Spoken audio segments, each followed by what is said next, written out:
حضرت اومد گفت که یا رسول الله صلی الله علیه و سلم اذن لی بالزنا.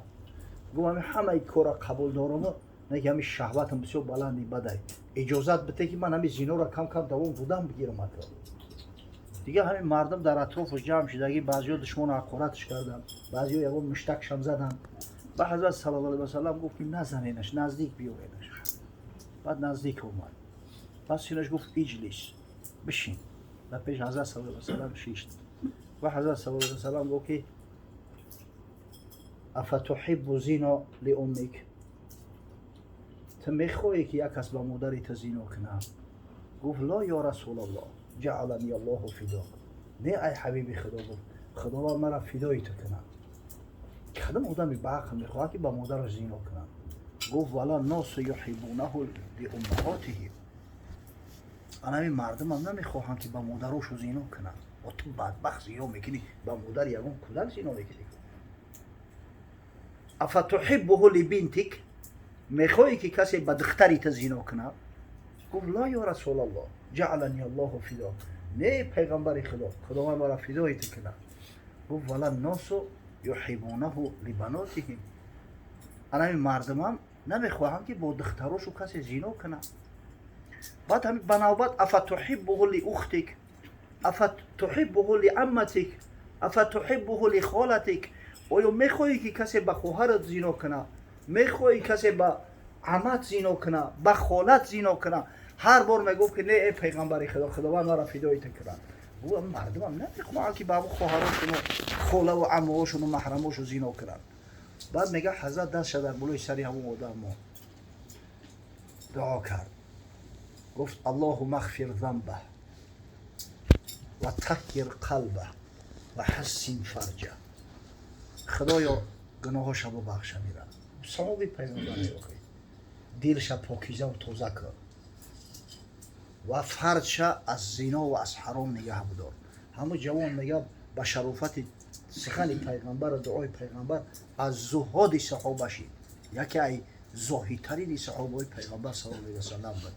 انا کسی همین کارا میکنه دویم در ذهنش باشه که این سخن یگان معلم نیسته، سخن یگان ملا نیسته، این سخن یگان عسقال رئیس نیسته، این سخن پیامبر صادق و مصدوقه، پیامبری که هر چی گفته است میشود، تصدیقش می‌یابد. که ها کسی که اگر به شرط زنا کرد زناش میکنن. امام شافعی میگه کسی در خانه اگر با 100 درهم زنا کنه، در خانه خودش به پول زنا میکنه اون زنش. الحمدلله هم اون مرده که همه چیز باید دایم در گوش و صدا بده. خدا رحمت و مغفرت کنه پدر و مادر و باباهامون، همون مردم پیش خیلی مردمی به عقل به فراست بدن. اگه سواد شرعی نداشتن اونقدر، نه که یک مسئله خلقی بود، نزن در یک کسا در نزنن در تا. ببین در یک کسا نزن در تا نمیزنن. بزن یک کس با شهوت دیگه کنن، اگه بزنی تو با شهوت دیگه نمیکنن. قاعده همین است. یک عیف نساء الناس تعیف نساءکم. عفت زنای مردم به جا بیاره، نگه بداره، زنای شما را عفت شو به جا آورد نمیشود. ولی یک قصه اومده است، قصه تاریخی است. یک شخص زرگر بود است. این زرگرها خیلی که در همه عصر زمان زندگیشو تینجه اوکی. پیشو و در پراوت نبود در شهرها. مردمایی که شرایط امکان داشتن قطعی سقاها در گواریتسا میکردن، در گوار زکلوچت میکردن، قطعی آبکشها. آب قطعی تامینشو میکرده است، به یه مبلغش میدودین، یا هفته نه یا ماهی با میدودین. همین هم باید سقا در شرطنامه داشته است، آب قطعی تامینش میکرده است.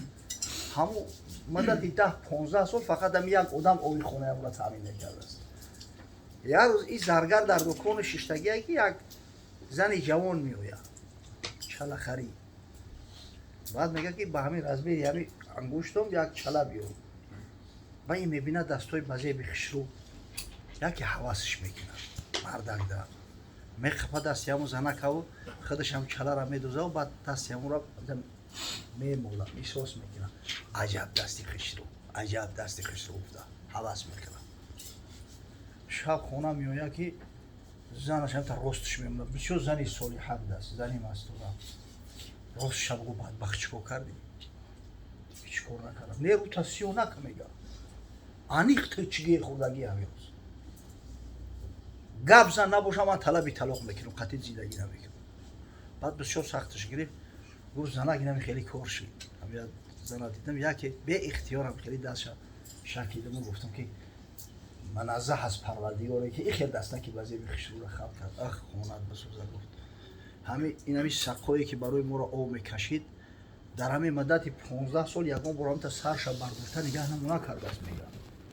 این همین امروز او وقتی همین اوورد خالی کرد همین پیش میگذشت این همین زمین در خچه پرت افته پوما قچاق گرفت که من ترا دوست میدارم در عشقیت سختگی هم انتری بعد میگه سیاست نهی بشکی زدم خیس گریخت انیق فهمیدم که چی نامعقوله کرده بدبخت او برای پیغمبر خدا صلی الله علیه و سلم میگه پا گفتگی خدا را شکر که ای زیادتر نرفتی اگر ای کرجغل میشی همین باید برای ما را درس عبرت باشه که مسلمانیم خواهر داریم مادر داریم دختر داریم محرم داریم چخیل با محرم یک کسی دیگه چشم بالا میکنی خدا لعنتت کنه این پلیدا همین آبرو و عزت ندارن یا شرمنده و رسوا هم در همین دنیا فردا روز قیامت هم عذابشون بسیار سخته او برای خدای تعالی سخت تاکید کرده است ولا تقربوا الزنا نمیگه که زنا حرامه خداوند میگه به زنا نزدیک نشوی یعنی با همون زیناکاری لعین دوستی نکن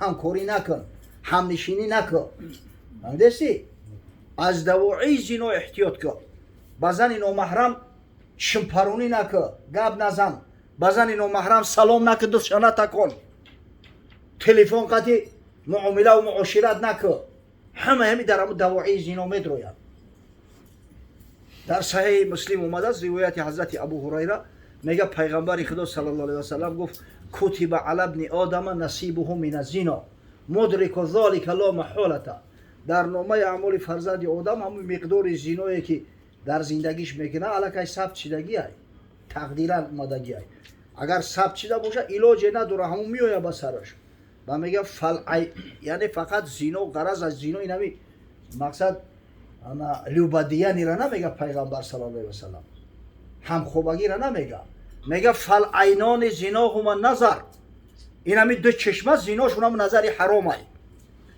زنای بیگونه را تماشا کردن ول اذنان زنا هم الاستماع دو گوش زناش این همی گپای شهوت انگیز گوش کردن شنیدن و لسان زنا منطق زبان از زناش منطقه همی گپ میتی سخن شهوت انگیز میگوی گویا که همی زبان زنا کرد والید و زنا هلبتش دست زیناش اینم قپیده نه دست یک زنی بیگونه را قپیدی همون دست زنا کرده است پگه در پیش خدای تعالی شاهدی میته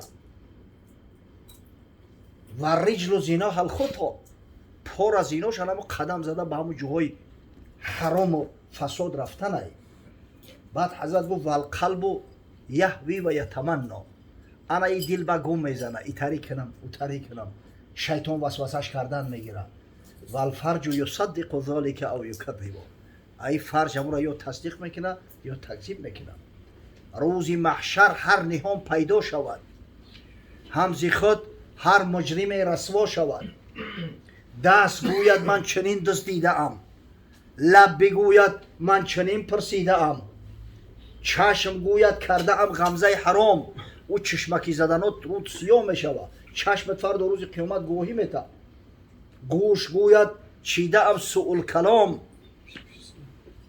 فرج گوید من بکردستم زنا پای گوید من شدستم تا مینا هم عملی نیک خیر ده اعضای بدنت گواهی میده هم عملای بد فسق فساد ده پس چنان کن فعل کان خود بی زبان باشد اشهد گفتن عینی بیان پروردگار حفظ مان کنم ایمتری آدمای بد دور باشه یا با رفیقی را نیستن همین با کسی رفیقی رو دوستی کردی با یقین بفهم که فردا روز قیامت خداوند همنشینی همون میکنه برای همین در انتخاب دوست بسیار احتیاط کنه حضرت رسول الله صلی الله علیه و المرء علی دین خلیلی هر مرد در دین دوست شای در دین دوستش فلیندر احدکم ممن یخالل ایمی خاطر هر کس پیش از او که با کسی بینای دوستی را برقرار میکنه باید اندیشه کنه که با کی دوستی میکنه، عاقبت کارش چی میشود.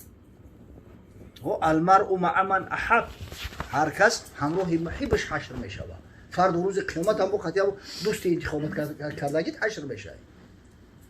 برای سعی کردن در کار با کسای دوستی که اهل سجود باشن، اهل نماز باشن.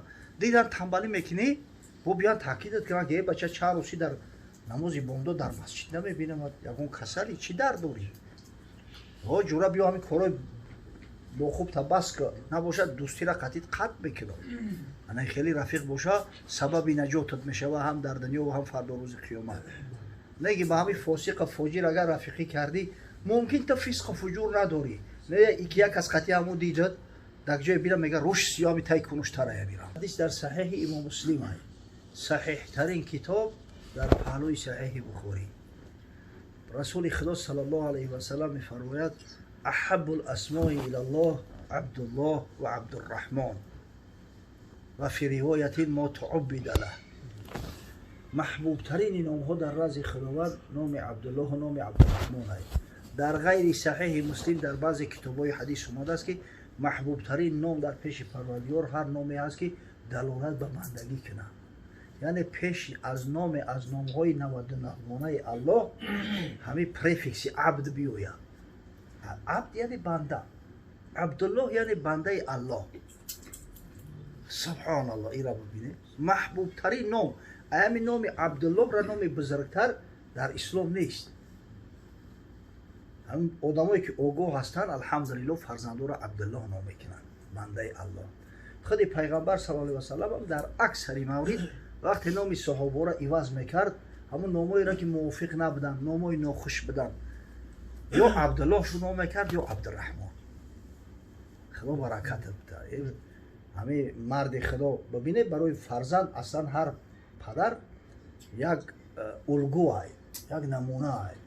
بیشتر فرزندان با پدراشو تقلید میکنن. همه پدر کسی نباشه، در هر وظیفه نباشه برای فرزند چه افطاریتت های. ولی نمیدونیم همون فرزندکامو در کوچه بعضا برو از بار میکنن قطع جوروشو ای خاطری پدرش.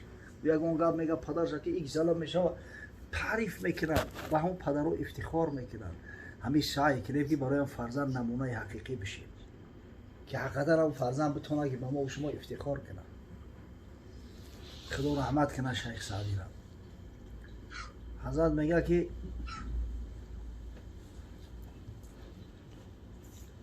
عهدی پدر یادم آید همه که باران رحمت برو خردمه. همون زمانهای طفلی میگه بعضا در خاطرم میآید همراه پدرم باران رحمت خداوند هرگز از بالای قبر پدرم دور نشود که در خوردیم لوح دفتر خرید زی بهرم یکی خاتم زر خرید. یه روز میگه دست مگریف بازار برده لوحم خرید دفترم خرید. مقصد که روچکه و همین اسباب تعلیم برام آماده کرد.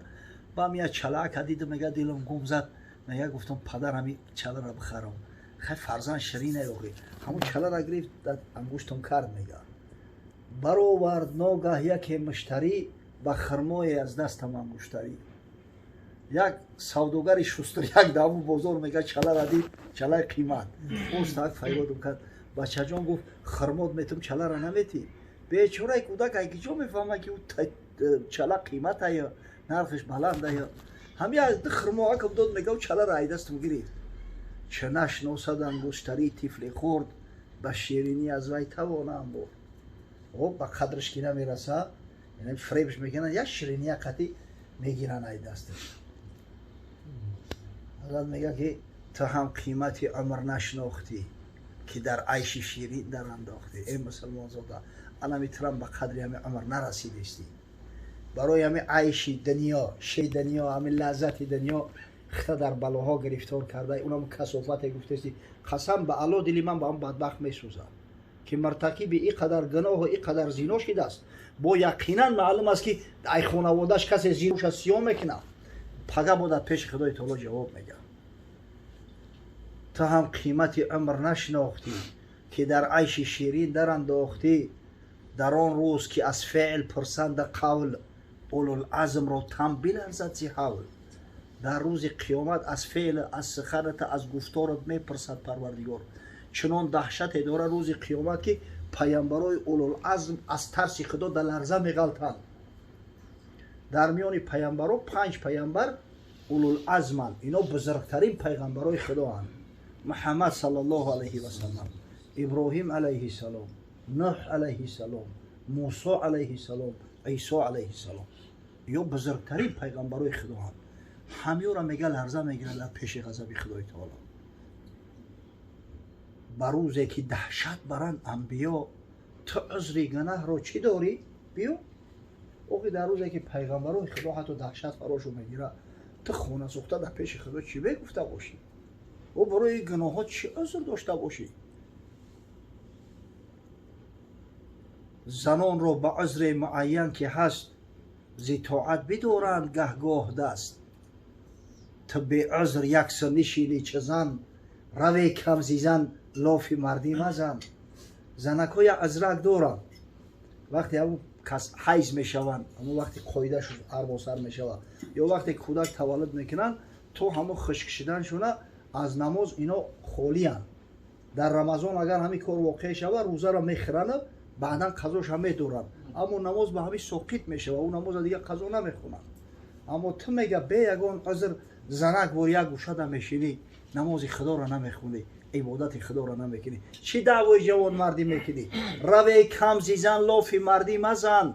تو درجت ای زنک کمی لافی مردکی نزن. زنانی که طاعت بر رغبت برند، زی مردان اینا پارسا برترند.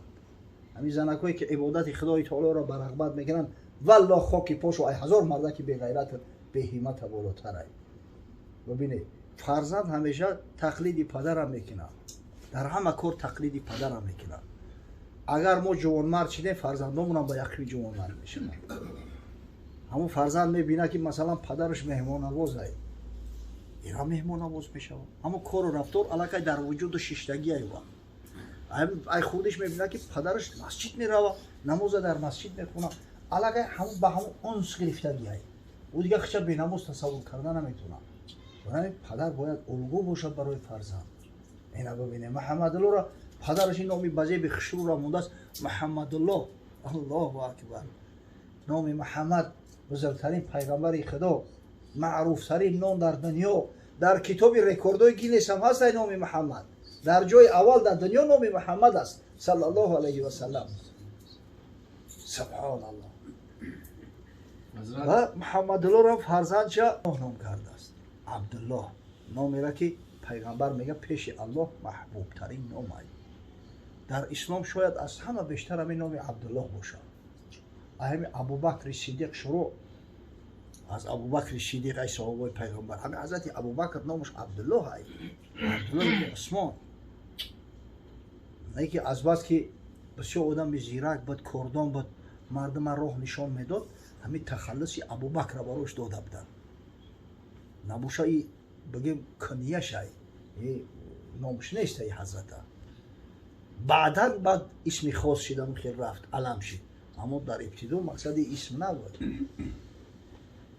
از همین خاطر سعی کنیم که همین نامای خوب بونیم فرزندامون هم کاری خودمون دوام میدن، اما نامای زیبا و خوشرو را انتخاب کرده و در چیزاشو میگذارن. در زمانی که مسلمان‌ها در شعب ابو طالب در محاصره اقتصادی بدن، سال 7 بعثت هست. همین سال 7 بعثت تا سال 10 بعثت جناب سرور عالم، مسلمان‌ها در یک دره بگیم که در احاطه همین کافرها و مشرکا بودن، خطیشو یگان خیلی معامله و مناسبت نمیشید، خرید و فروش نمیکردن، دخترشو نمیدوندن، دخترشو نکاح نمیکردن. به خاطر چی؟ طلب کردن از ابو طالب که محمد صلی الله علیه و سلم براشون بتنده، یا مقصد که قتلش کنن، انتقام بگیرن. اما ابو طالب در جان پیغمبر که بیچاره بود ندادش. قسم به الله گفت اگر در پاش یک خور میخله من قصاص خونی میگیرم، نگذاشت.